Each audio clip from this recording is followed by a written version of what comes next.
There's 3 negotiation tips I'd like to share with all of you. First off, you got to think of negotiation in terms of set and setting. And one of the greatest things you can do to create a really nice environment for the negotiation is eating. You come out with more than you expected.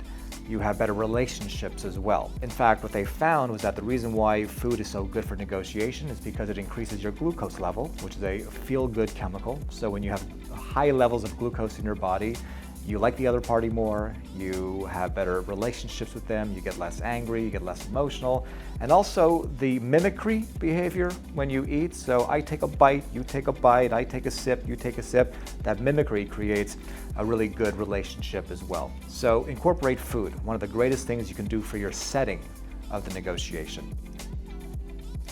One of the best intentions you can bring into a negotiation is aiming high. I want to set high targets. So most people go into negotiations aiming really low. They're generally very insecure. They don't think they're going to get what they think they can get. The targets that you aim for, where you aim in a negotiation, should make you feel slightly uncomfortable. Should make you be thinking, my God, I don't think I'll be able to get this. If you feel comfortable with your number, you're probably aiming too low. I talk about this negotiation tactic all the time. I think it's the most important negotiation tactic in the world. And I call it the if-you rule. You know, sometimes you go to a restaurant, and at the restaurant, when you go pay, there's like a bowl of toothpicks at the cash and sometimes a bowl of free candy. Well, if those candies are free, then you're probably going to take a candy because they're free. But if one day I decide to put a 25-cent charge on each one of those candies, you're not going to take any candies.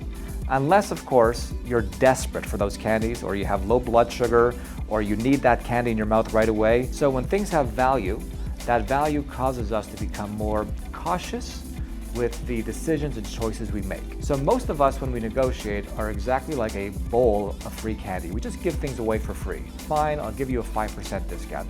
Fine, I'll give you a free round of revisions. Fine, I'll give you some free product. Those are all examples of free concessions, because not once did I ask you for anything in return. Fine, we'll go visit your family in Haifa, who I can't stand, if you allowed me to go golfing with my friends this spring. Much different situation. Now you get what you want, crazy time with your crazy family, but you have to pay for it. You now have to allow me to go golfing with my friends. We call this in negotiation trading. You always want to be trading with the other party, never giving things away for free.